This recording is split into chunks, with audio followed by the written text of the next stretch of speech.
In today's show, we're looking at the Houston Rockets, their young players, the fantasy sleepers, the fantasy busts, a deep dive on the delicate dancer Alperen Sengun. Michael Bolton. Thanks, Josh. It's Michael Bolton here, and it's time for another episode of the Locked On Fantasy Basketball Podcast. Let's get to it. Let's get to it, indeed. You are Locked On Fantasy Basketball, your daily fantasy basketball podcast, part of the Locked On Podcast Network.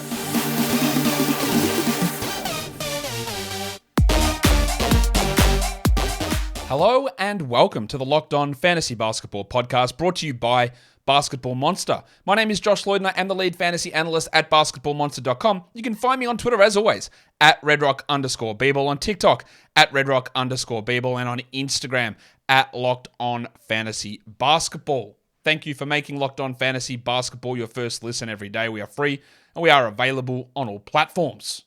Earlier today, I did a show reacting to your hot takes that you gave me over on Twitter and on Instagram. So check that out. A little bit of a fun show, a little bit of a different change of pace. We are up to Houston now in team previews. There is a mock draft coming later this week. Deeper League mock draft. There is a show on last round flyers, which is what I used to call it, but I'm going to call it bench flyers. I need a better name than that. Give me some, what can I call it? Yeah, last round flyers, I've extended to rounds 11, 12, 13. That's all flyer territory. What can we call it? End flyers? Give me something. Give me names. Drop them in the comments. We're going to do that later this week as well as more team preview shows. We're going to talk Houston Rockets here, and we're going to start by reminding you that you have an opportunity to enter the Locked On Fantasy Basketball Bowl. Warnie. Let's get it on, Gilly. All right, I've sent out invites for, I think it's 60 people for the category leagues and about 30 people for points leagues so far. Keep an eye on your emails for that. It is a large field tournament. We're changing things up, doing things a little bit differently to the Locked On Fantasy Basketball FBI World Cup. And those invites, I think there's about a quarter of those invites still to go out for the World Cup, which is your standard 9-cat league, trying to determine the best fantasy basketball player in the world based on those standard settings. This one, we're doing it different because I want to change fantasy. I want to make it better. And what I'm doing in this one, we're doing 18-man rosters, 10 starters, 8 bench, more stashing, less about the activity of streaming, reducing the impact of schedule, 40-game hard cap. We're doing $50 entry where the top 2 in the playoffs get $200. And then those top 2 from each division, 60 divisions in head-to-head, 30 in points, maybe 60 if we get more people interested in it, will compete for a prize that's in excess of $5,000, probably pushing to $7,000, $8,000 for first place if you get into that Battle Royal week. Stay tuned later in the show. There's been a few people emailing me the answer to one specific question. That's not how you enter. There is an entry form in the show notes, audio-wise, in the description on YouTube. You click that. You enter your details in there. There's a couple of questions. If you get them right or wrong, it's not the end of the world in terms of getting in, so don't be discouraged. Just fill those out, and there'll be a specific question from this show that I ask later on that you will need to get that one right to get into one of the divisions of the Locked On Fantasy Basketball Bowl. We are here now talking about the Houston Rockets and their upcoming season. They have one of the worst quality game schedules of anybody in the NBA. 39 quality games only. Why does it matter? Well, that means that they are not playing as much on national TV. They are seeing their games absolutely loaded onto the Wednesdays and Fridays. This is the lowest number of any team in the NBA in terms of quality games. So when you're drafting a Rockets player, they are playing on the higher volume days.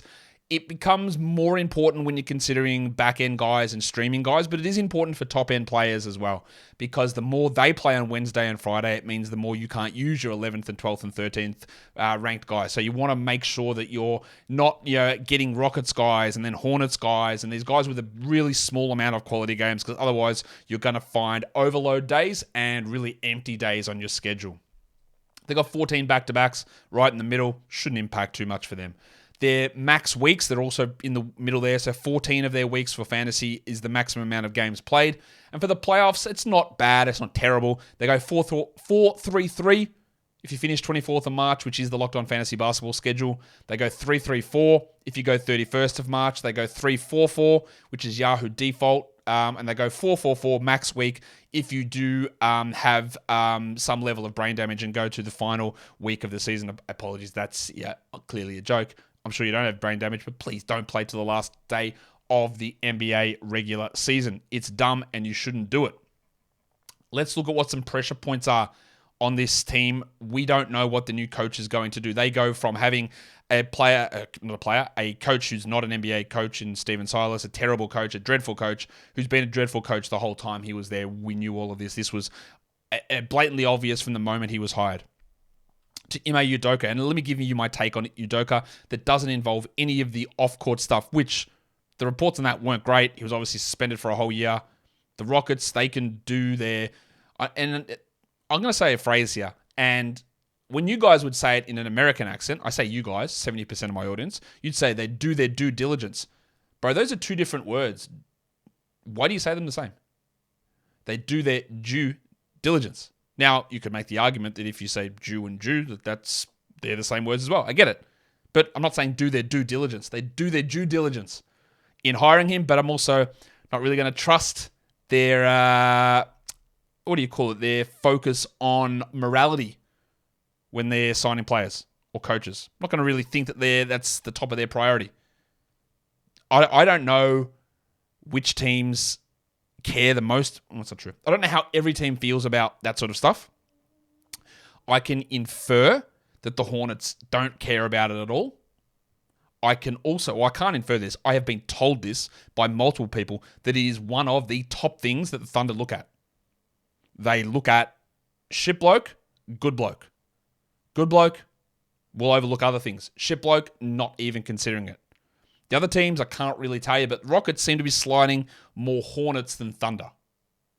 But irrespective of all that stuff about Udoka, he was, and this is not a hot take, he was bad at his job when he began for the Celtics. He was bad. They were bad. He was calling out players in public. The players were going, what's this bloke doing? They were incoherent on court. He was bad at his job. But he was new at his job. And he improved massively after the first 3 months and took that team all the way to the finals. Fantastic. But he was also bad. This is a very different team, a very different scenario. So I don't think we go, well, finals as a rookie head coach, he's an elite coach. I'm not 100% convinced on that. He did take big steps forward and improved a lot. We'll see how that carries over. We'll see if that frustration that he had early on with his time in Boston, where he would just unload in the media and just go, it's not my fault, the players, they're actually just shithouse. Paraphrase, but that's what he would say. And when he's won a team that's not as good, does that come out again? Do the players go, screw this bloke, what's he doing?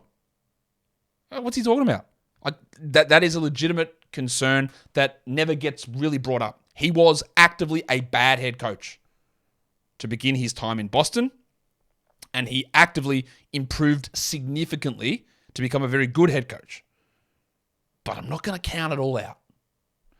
Also, what does he do? Like, he played his guys quite a few minutes in Boston. What sort of rotation does he use? Because he comes in blank slate, really, with these guys. He has no history with any of these players. How does he view them? What does he focus on? How does he want to run an offense? Who gets the ball? Who doesn't get the ball?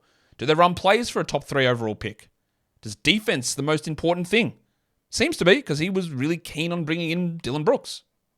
So that's going to be key. That's the defense focus. The other thing here is, one of the other big rotation things, or the big pressure points, the big drone view, is how good does Amen Thompson look in camp?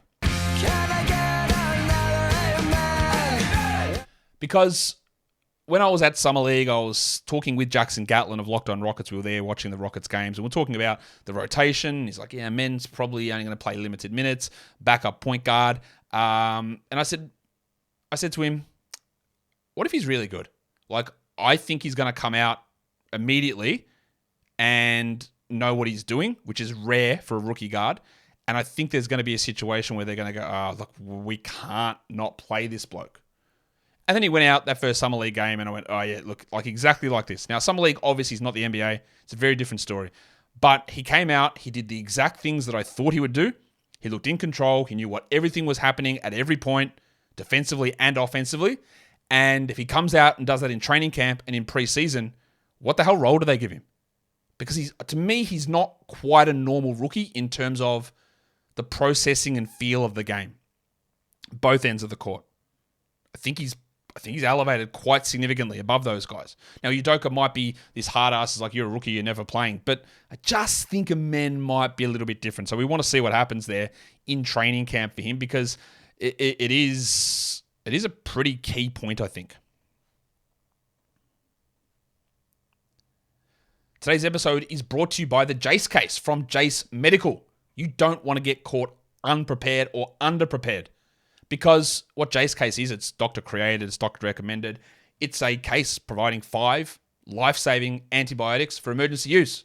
It's emergency use. You get it, you fill out a form, you talk to the board-certified physicians, you've got ongoing care from those physicians delivered from licensed pharmacy premises to get those antibiotics to you. But it's for emergency use, not about if you get a sniffle and you think I'm going to pop an antibiotic. That's not how antibiotics work. I know. I am a pharmacist. Well, I'm not registered anymore, but I am a pharmacist. It's not what you use antibiotics for. But in situations of flood, earthquake, cyclone, hurricane, tornado, bushfires, snake bites maybe, spider bites, pandemics, road closures due to whatever, and you cannot get to your doctor or the hospital, you need to have a level of preparedness. And that is what the Jace Case provides. The best time to use it is never. You never want to have to use this stuff. But having it at home can be literally a lifesaver. And you can save $360 on these life-saving antibiotic options by getting them from Jace Case. And you get an extra $20 off by using our code LOCKEDON at checkout at jasemedical.com. That's JASEmedical.com. The promo code is LOCKEDON. Again, I am very, very big on not overusing antibiotics. I understand the problems of this. This is how I work, and I would discourage people in the pharmacy from antibiotics all the time. But sometimes you need them in an absolute emergency, and that is what this is for. This is not just stocking your cupboard with a throat lozenge. Do you say lozenge or lozenger? Because it's definitely lozenge. This is life-saving shit. And sorry, Jace Case, but that's what it is.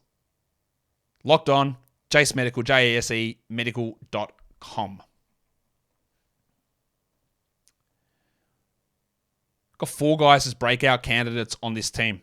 What do I mean by breakout candidates? Do I think they're all going to break out? Not necessarily. What I do think is there is a chance when we look at their projections that something can happen very easily that turns them into players who easily exceed what they did. Easily. The first one of those is the delicate dancer Alperen Sengun, but we are going to talk about him under the lens in a sec. It's a delicate dance in just 17 steps. The next one is Jabari Smith.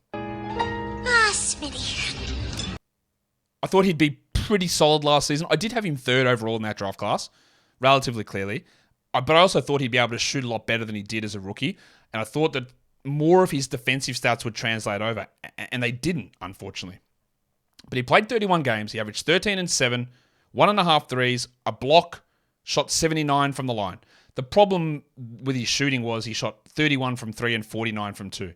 It would not be insane to see Jabari Smith shoot 35 from 3 and 55 from 2. That is not crazy in the slightest. And then 12, 13 points becomes 18 points, 8 rebounds, 9 rebounds. The 0.9 blocks becomes 1.2 blocks. Maybe the steals, which were absolutely invisible compared to where they were in college, at 0.5, that's putrid.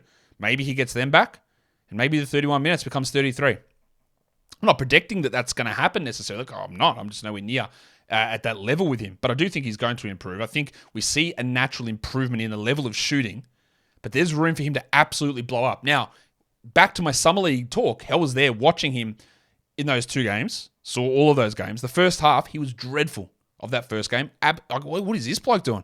Does he not know how to play? He was taking terrible shots. He was disinterested. He was in the wrong positions. And then the next 3 halves, he went crazy and was knocking down shots. He was talking shit to everybody. He looked great. I don't think he's quite that guy, but there's clear breakout potential. And the same as there is with the guy who ostensibly is probably his backup, and that's Tari's second season. Because Tari Eason's a guy that just has these numbers where it's very obvious to see how the fantasy value can come. Last season, Eason played only 22 minutes, 9 and 6, but 1.2 steals, 0.6 blocks, 45 and 75. If he's a 30-minute-a-night player, he's a 14 and 8 guy. 1.5 steals, 1.2 blocks. You want some improvement in efficiency. He's not an absolute guarantee player, but like I said earlier, if we're going to talk about Udoka's focus, if he wants defense, well, you might see Eason playing 30 minutes a night off the bench or even starting. And things got cleared up a little bit, although it hasn't been finally resolved with the Kevin Porter situation, which pushes his minutes up. But it's very, very easy to get Eason to be a top 100 player. Jalen Green's probably a little bit harder, the old Filipino legend. Now he averaged 22 points a game. That's unbelievably valuable. It's fantastic for points leagues as well.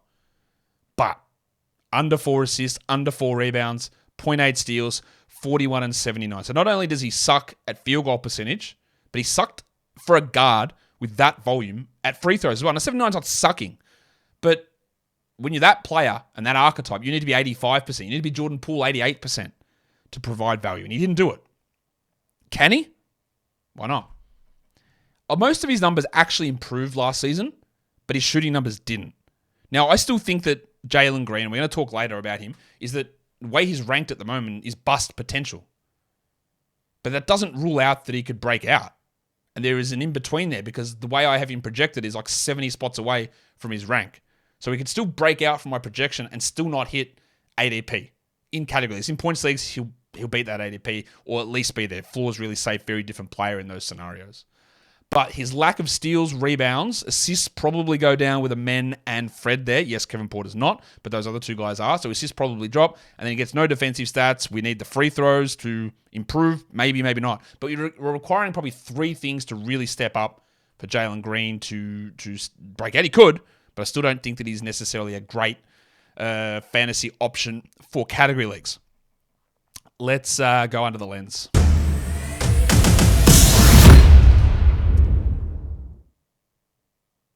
Absolutely a polarizing player, Alperen Sengun.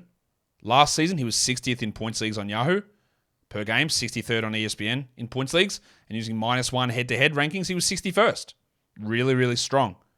He had moments where he was unbelievable. He had moments where it was frustrating. He had, and I don't really know what to do with him this season.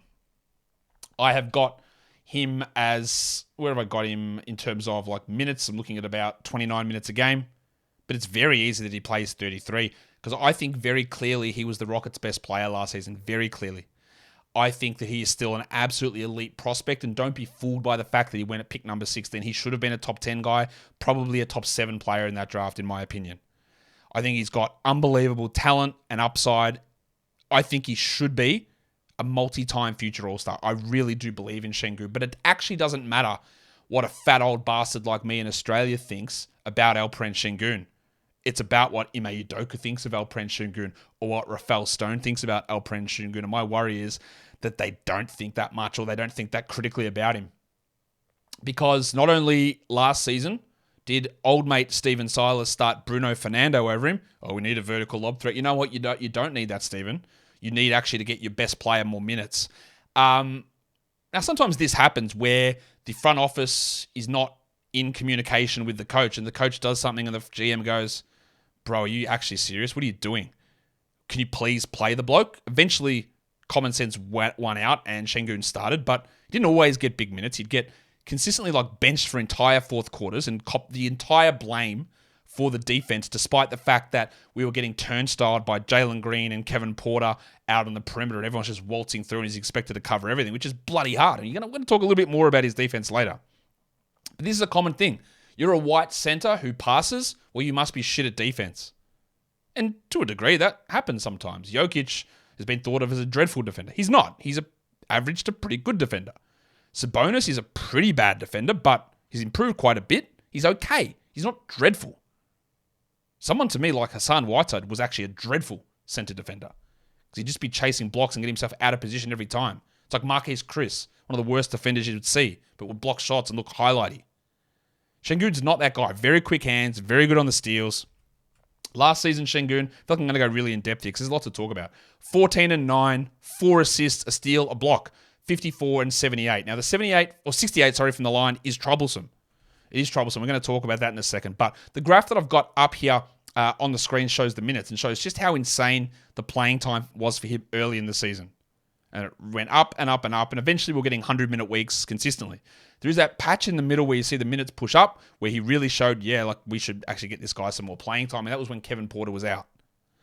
The worry that we have is this free throw percentage, which dropped off, and there were some really rough weeks down the end. Now, his last week was at 81, and that's encouraging. But the fact that that trend line is going down and down and down and down for free throws is a worry.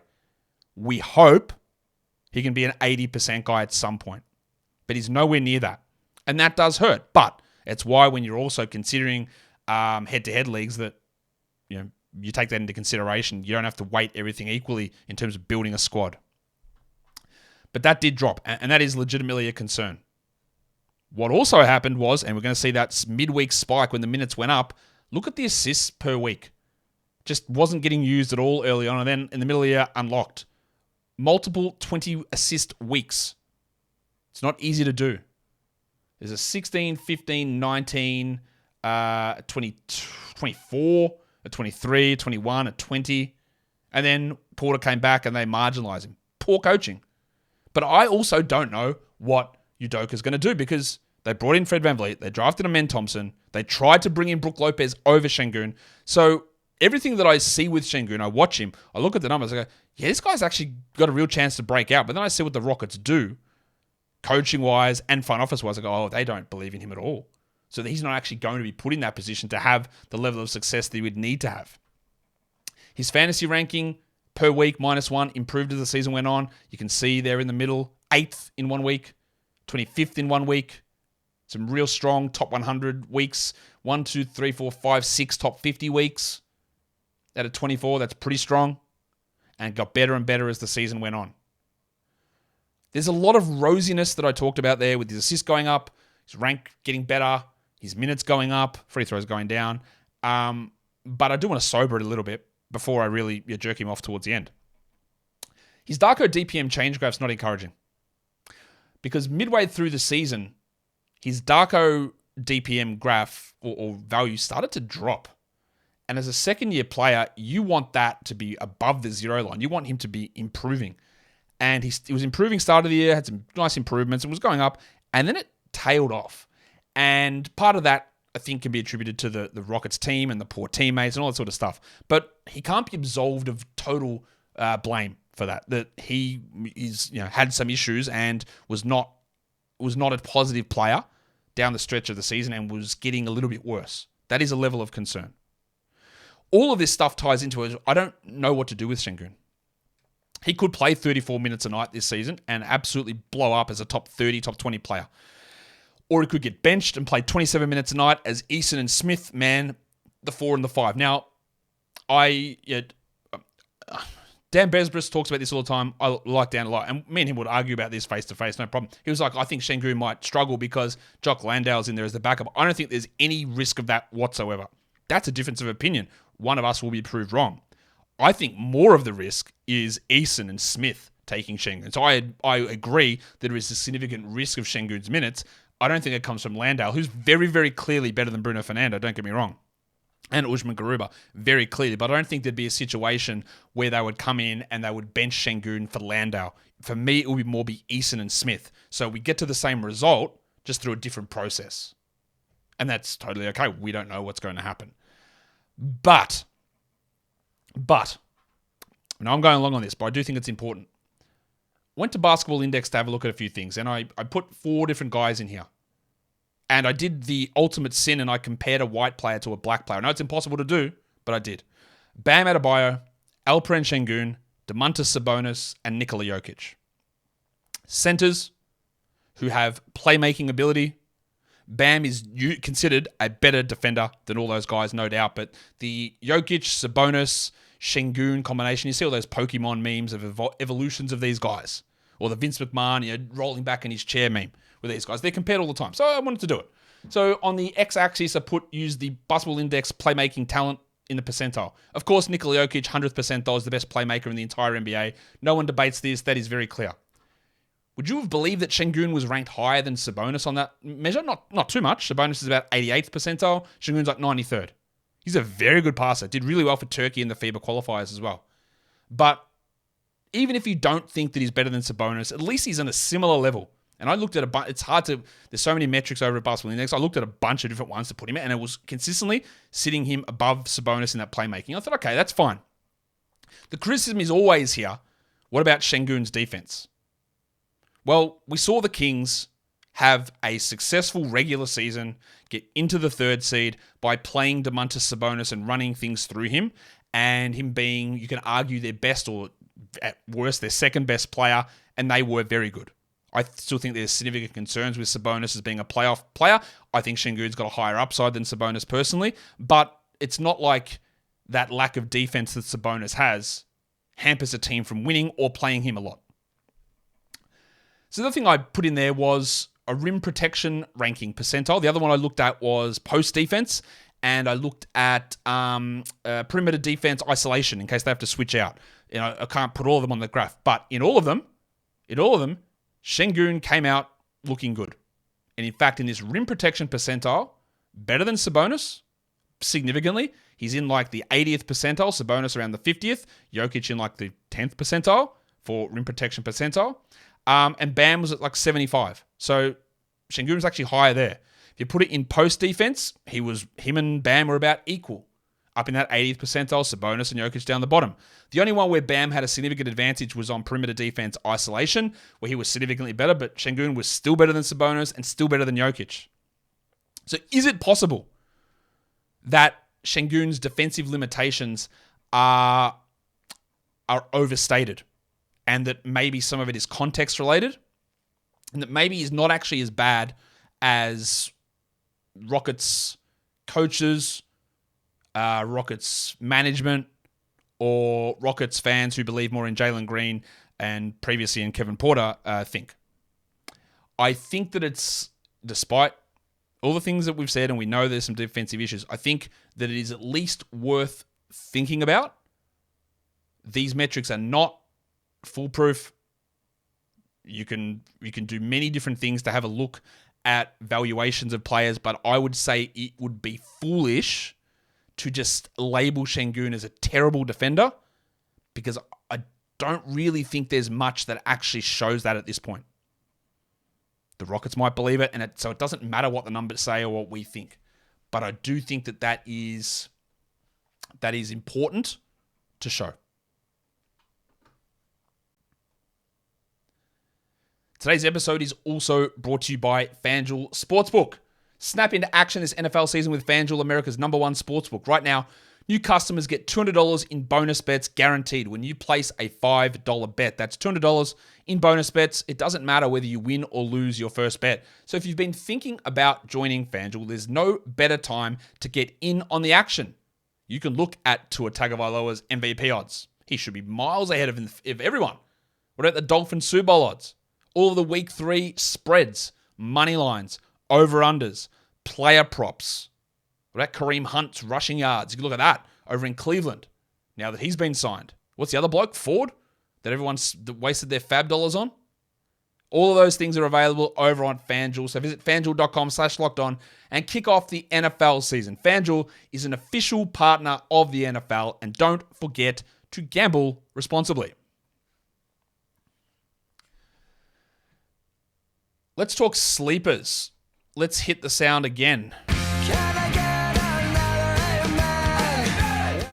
I think Amen Thompson is a sleeper. Sengun, I don't really know. Like, back just quickly on him.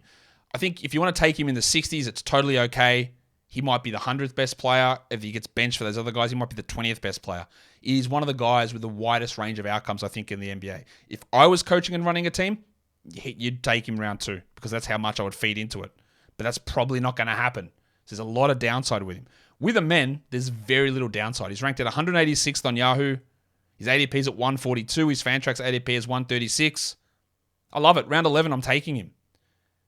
I was a little skeptical of what he was going to do with Kevin Porter there, but Kevin Porter is not there. And Kevin Porter, hot take, he won't play for the Rockets again. I feel very comfortable with that. I just don't. And even if he is traded, it won't be to get players back. So I'm just going to rule that roster spot out. And a men should be able to step in as a backup 1 and minutes at the backup 2. And maybe play a bit at the 3 at times. And Men is one of those guys, like when we did the Pistons preview and talked about his brother Asar, who put up insane numbers at OT, and you go, well, what does this league actually mean? And then he did the exact same thing at Summer League. Fair enough. Right? He does it all. Blocks, steals, rebounds, assists. The scoring and shooting is going to be rough. I know that. But getting a guy late, if he just works into a 20-minute-a-night role early on, let's see what happens. I love it. I don't love him as much on points leagues on ESPN, where he's ranked 130th. I think it's not terrible, but it's not sleeper value. He's going to be a better category league guy, I think, because of those peripheral defensive stats and assists and rebounds. And the ADP on ESPN at 134 is really strong for a category league. We get him second last round. Let's go. And we'll see what happens. And that's what I want to find out. I want to see what he's able to do, and that's what makes him a sleeper, because you get him theoretically in one of those last 3 rounds or so. And that will bring us into the question for the Locked On Fantasy Basketball Bowl. Most of the ones I've done have been numbers, and I've just asked you to enter the number on the entry form. This one, all I'm going to ask you to do is write the team that Amen Thompson played for last season before he was drafted. You don't have to go and look at them and call them the Reapers. You don't have to write Overtime Elite. For the sake of me being able to sort through the answers, just write OTE. 3 letters. OTE. That is all you need to write as your answer. What team did Amen Thompson, or what league did Amen Thompson come from before the NBA draft? And that will get you an opportunity to get into the Locked On Fantasy Basketball Bowl. Let's look at busts. And I did already discuss quite a bit on Jalen Green. Part of the reason that I'm just not that interested is that he's just too high. He's ranked 74th in 9cat on... he's ranked 74th on Yahoo. They don't tell you what that's for. He's just ranked 74th. His ADP is 78. His Fantrax ADP is 86, which I don't mind. It's getting closer. His rank on ESPN for categories is 84th. His rank for points is 66th, which, while we do think he's a better points league guy, 66 is about 35 spots better than he was last season in ESPN points. And his ADP is at 96 on ESPN. Now, his ADP at 96 is absolutely reasonable. That is not a bust spot at all. Absolutely fine. Same as his rank on Yahoo at 74. Love that for points leagues. That's really, really useful. It's just that if you're taking him at an ADP 78 for category leagues on Yahoo, I don't think there's much upside in that. And there's a lot of arsehole. Why did I say that? There's a lot of dropping the arse out of the rankings there for him to come through the back. It's not good. His rank on 9cat at 84 is probably a little bit too high as well for ESPN. And that points league rank at 66 also just feels a little bit too high, given where he was in their format last season. Injuries heading into the season. This is not an injury to this player, but it's an injury to his girlfriend, and that is Kevin Porter Jr., who was arrested for domestic violence. There's just different statements that keep coming out from different parties. So I don't know all of the details. All I know that he was arrested, and he has had so many chances. He was kicked off USC in college for unspecified disciplinary reasons. Must be pretty bad, yeah? He was drafted late because of the intel that teams got about his attitude and behavior. He was sent away from the Cavs for free. For free. They got nothing back. They just traded him to get this bloke out of here. They got rid of him for throwing soup at a general, I think it was a Kobe Altman, because he didn't like that someone had moved into his locker. He left a game halfway through for the Rockets last season. There were allegations that he pushed a coach. These are all the things we know about. There's records that he's had domestic violence incidents against his partner in the past. Nobody's good enough to get these second chances. Second chances in life, sure. Doesn't mean you need to have second chances in the NBA. I don't think there's any way he plays a single minute this season, and he definitely won't be playing for the Rockets. So, yeah, just rule him out of any projection you have. Don't draft him. I think they do. Well, no, I think they do. They are obviously trying to get a trade, and while it seems grubby for them to do that or for the team to acquire him, most of it is basically salary cap minutia. They'd be trading him away, and they'd maybe send picks out to do it in order to maintain a level of cap flexibility with his roster spot. The team that would take him on would be doing it to get assets. They wouldn't care about the cap space for this season, and they would waive him immediately because that contract is non-guaranteed for the specific reasons of him being a shit bloke. It just feels grubby. But it's a whole like technical sort of part of it of getting that cap space and keeping the flexibility. I think from a moral perspective, you'd probably just want to come out and say, look, we're just cutting the bloke. Like, don't want this shit around. Get it done immediately. Just get him out of here. Like, we don't want him on our team. And that is what they probably should do. But the reason they aren't is a whole bunch of like the legal process. But you also don't have to wait for the legal process to play out before you waive a guy. You can waive a guy literally for any reason you want. You say you're waived. Here's your $15 million for this season, and we pay nothing for any other future seasons. So it's still messy, but don't expect him to play for the Rockets this season. And I hope never again in the NBA. Aaron Holiday is their only upcoming free agent. He's unrestricted. He's never really developed into a good player, and I don't think he's going to. What are the rotation risks on this squad? Well, it is really, the big one here is Udoka limiting Sengun because he buys into the defensive narrative and keeps him at 27 minutes and plays a lot more of Smith, or even maybe it is Jock Landale. Maybe Dan's right on that one. And it is Landale playing over Sengun. That's a real risk. Thompson's shooting issues become a real problem, and despite him dominating defensively, having elite feel as a connector, they just can't afford to have him and like Dylan Brooks out on the court at the same time, or even Tari Eason, who's a bad shooter. Having that combination probably doesn't work, and that leads to maybe they force themselves into playing, more Aaron Holiday.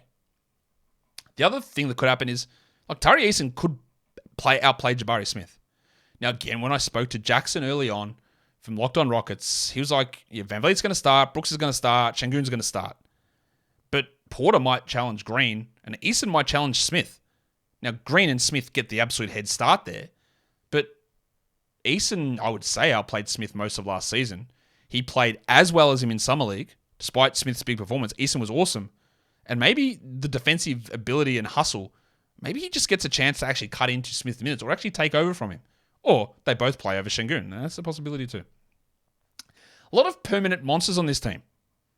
If Amen Thompson starts, top 100. If Tari Eason starts, top 100. If Sengun gets more minutes, top 30. If Jock Landale actually was to start or play 30 minutes through injury or tomfoolery, we'd actually be a top 100 player.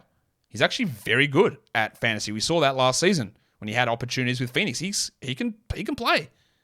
So there are 4 guys there that have value sort of in their own right. Landale probably a bit less, but could move into larger roles and be really good.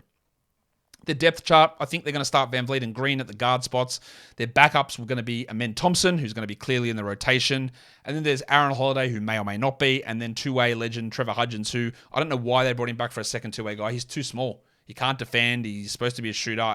There's no NBA future for him, I don't think. Sorry to that man.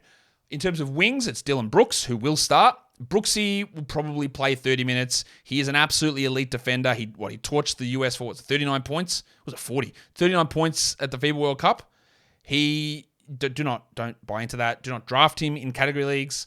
There is going to be too many issues with his game overall and the poor percentages. He just doesn't have a good fantasy game. Points leagues, I can see it.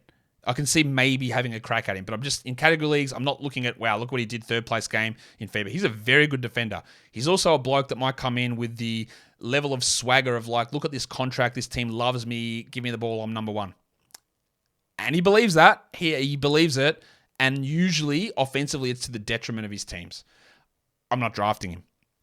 I am putting Kevin Porter as there as a backup wing because he is technically still on the roster, but he will not play. And they also have old mate Jermaine Samuels, who I just missed an E off the end of his name there. I don't think they're going to traditionally start any forwards. And for forwards, to me, it's guys who can play the 3 and the 4. The guys on their roster that can do that are Tari Eason, Cam Whitmore, and the wild thing, Jason Tate. Even the wild thing's gone well. I can't do much about that. I don't really think Tate is a particularly good player, but I know the Rockets do like him, and he is going to have a role. I don't think that Cam Whitmore is going to have a role on this team early in the season. I think the forwards are going to be Eason and Tate. There's probably a little bit more hope for Whitmore with Porter's issues. With Porter gone, there's probably a little bit more hope for Whitmore to play, but he's going to be playing, I would think, marginal minutes at best. And then the bigs, they're going to start Jabari Smith and Alperen Sengun. Jock Landale, backup Jeff Green, Boban Marjanovic, and Darius Days in that he's a two-way guy there as well. As for Smith, I think he's fine to draft around that number 100 sort of an area. I talked a little bit earlier. I think there's going to be a pretty sizable jump in his field goals, but I wouldn't go too high. But if he finished top 70, it wouldn't be outrageous. We talked about him earlier in breakout candidates. Eason, grab him in last rounds and see what they end up doing in that rotation, but you can always drop. But I wouldn't worry about Whitmore and Tate. Absolutely not. In terms of the Durant and Bazemore metrics, the only one who really got a really sizable jump was VanVleet. Had a big jump up in Durant, and that does bring me into discussing VanVleet because we haven't really talked about him at all. In fact, I don't think I've spoken about him much really here. One of the issues I think we need to talk about with VanVleet is I don't think he's going to play the same minutes that he did in Toronto. But Ime Udoka's not shy. He's not Taylor Jenkins. He has a real chance of still playing 35 or 36 minutes. VanVleet is going to be bad at field goal percentage, but he's going to be good at steals. He'll get assists. He'll score a lot. He'll hit threes. He'll be very good at free throws, but you've got to have the field goal percentage issue there. There's an argument that VanVleet is a second-round player this season. I don't really have too much concern with that. His ADP is 22 on Yahoo. It's 30 on Fantrax. It's 37 on ESPN. I love that. But again, it requires nuance in reading rankings.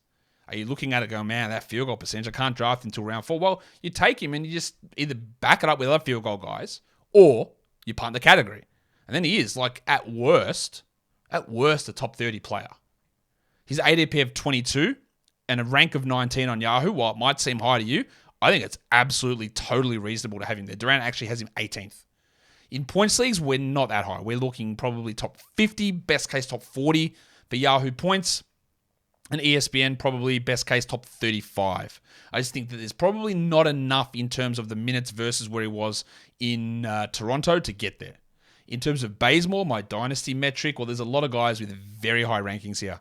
Sengun inside the top 40, Jabari inside the top 60, Tari, Eason inside the top 70, Jalen Green inside the top 70, and Amen Thompson inside the top 60. And you skew that a little bit more towards rebuilding, and Sengun's top 30, Smith's top 50, Green's top 60, Thompson's top 30. These are immense upside dynasty players. And that'll do it for me today. Follow this podcast, Apple Podcasts, really interesting team. Google Podcast, Stitcher, Spotify, all those places. Leave a review, subscribe, and on YouTube, thumb it up. Leave your comments down below. What do you think? Who do you think's the Rockets' best player at the moment? I mean, it's obviously VanVleet. Who do you think's the Rockets' best player after VanVleet? Let me know in the comments, guys. We are done here. Thank you so much for listening, everyone. See ya.